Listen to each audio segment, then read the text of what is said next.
ยินดีต้อนรับเข้าสู่ช่องอาจารย์สันติสุขมื้อนี้ก็เรียนภาษาอังกฤษสำหรับชั้นมัธยมเนาะ English for Secondary School M1 เนาะมื้อนี้จะเป็น EP 9 เนาะ EP ที่9ยังอยู่ในบทเรียนอยู่ที่ภาคที่2หรือว่า Unit 2 นำกันอยู่ก็จะมื้อนี้จะเป็นบทที่3เป็น Lesson 3เนาะ Can you do this เจ้าเฮ็ดสิ่งนี้ได้บ่เจ้าเป็นบ่ก็ได้เนาะ Can you do this เจ้าเป็นอันนี้บ่เจ้าเฮ็ดอันนี้ได้บ่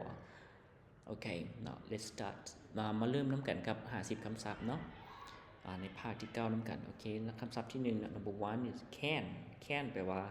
ได้เนาะสามารถเป็นอันนี้ได้เบิดเลยโอเค number 2 can't หรือว่า cannot เนาะ cannot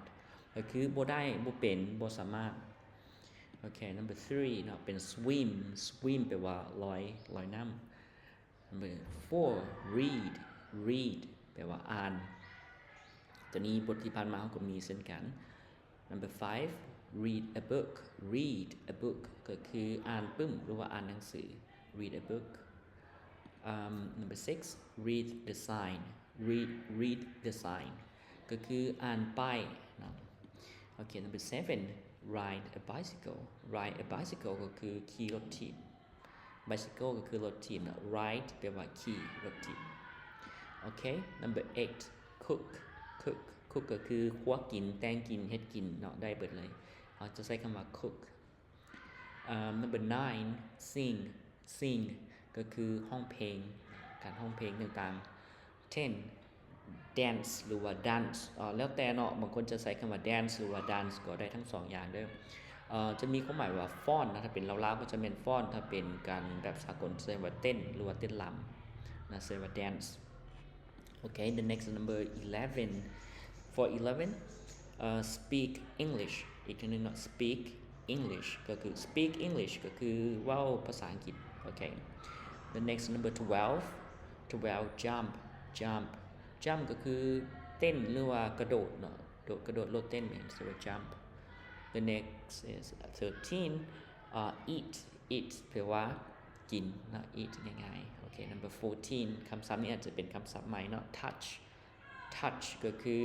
แตะหรือว่าสัมผัสหรือว่าจับสิ่งใดสัมผัสต้องอะไรนึงได้ก็ต้องก็ได้ touch โอเค number 15 do เนาะเฮ็ดกระทำนี่คำศัพท์นี้ก็คำศัพท์ทวนคืนกัน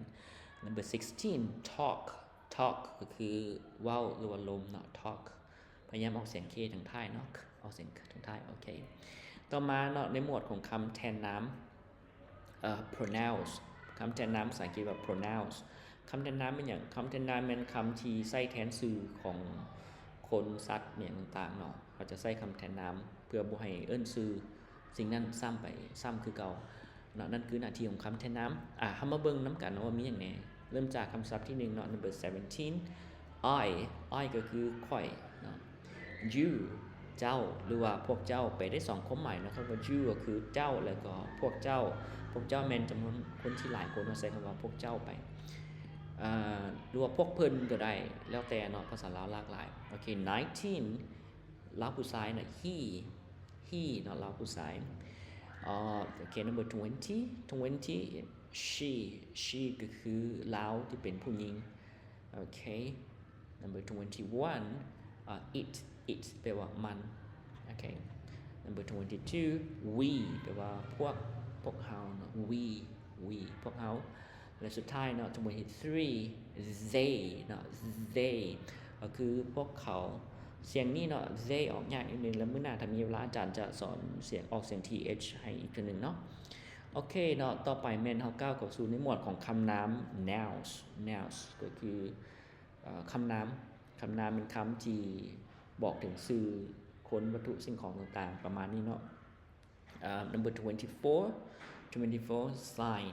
sign ก็คือป้ายเนาะป้ายหรือว่าสิ่งที่บอกทางอย่างต่างๆว่า sign number 25 bicycle แปลว่ารถถีบเนาะรถถีบ bicycle okay next number 26 fan ก็คือพัดลมในที่นี้เนาะแปลว่าพัดลมnumber 27 book ก็คือปึ้มเนาะนี่บทเรียนที่ผ่านมาก็มีเช่นกัน28 name แปลว่าชื่อ Okay, number 29 last student เนาะ student ได้เนาะแล้วแต่ออกสำเนียงเสียงใดก็ได้เนาะแต่ขอให้มันออกว่าเฮาควรนี่คือหมายถึงนักเรียน student ได้คือกันเด้อบ่มีปัญหา30เนาะ30ก็คือ30ก็คือ friend เนาะ friend ก็คือหมู่เพื่อนเนาะใช้คำว่า friend the next 31ในนี้เป็นคำว่า table ในบทผ่านมาแม่นแปลว่า table แปลว่าโต๊ะแม่นบ่แต่ว่าในบทนี้ table ในที่นี้จะแปลว่าตารางเนาะตารางก็ได้เช่นกันมีคำว่าโต๊ะแล้วก็ตารางที่คำว่า table เนาะที่มีความหมายnext 32 thing ก็คือสิ่งของหรือว่าวัตถุต่างๆใช้ว่า thing โอเคเนาะต่อมาเราจะมาในหมวดของคำสั่งและไวยากรณ์หรือว่า instructions หรือว่าอันนี้แปลว่าคำสั่งแล้วคำตัวบอกgrammar ก็คือไวยากรณ์มาเบิ่งนำกันเนาะมีหยังแน่33เนาะ33 ask แปลว่าถามบางคนจะอ่านว่า ask ได้เนาะ ask ได้ทั้ง2อย่างthe next 34 answer เนาะ answer ได้ทั้ง2อย่าง answer เนาะตอบ number 35 look at เนาะ look at ก็คือเบิ่งไปที่สิ่งใดสิ่งหนึ่งบทที่ผ่านมาน่าจะมี write เนาะ36เนาะ36 write แปลว่าเขียน36 write แปลว่าเขียนOkay next number 37 listen กับบทผ่านมาก็มีนะเป็นฟัง number 38 repeatก็คือเว้าคืนหรือว่าเว้าซ้ำnext 39 say นะ say ก็คือเว้า okay the next number 40 point to ก็ชี้ไปที่บทที่ผ่านมาก็มีเช่นกัน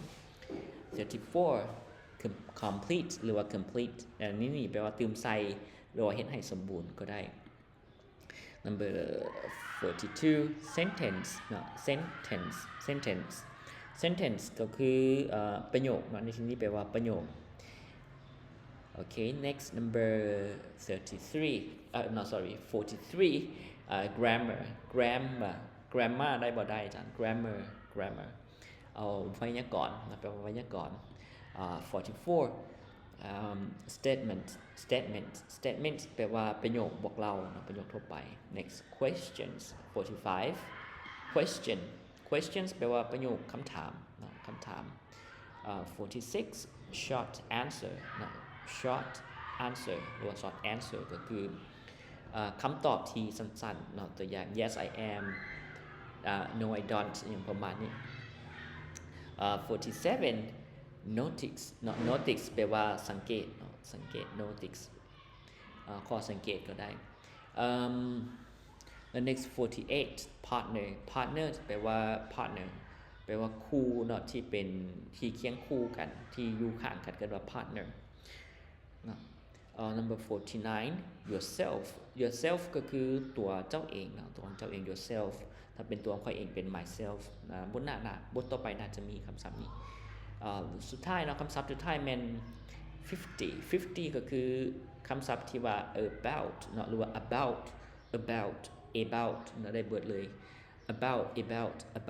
เนาะได้เบิดแต่จะมีความหมายว่าเกี่ยวกับเนาะเกี่ยวกับ about โอเคเนาะนั่นคือ50คำศัพท์สำหรับ EP ที่9ของเราเนาะทั้งหมดแล้วขอบใจสำหรับมื้อนี้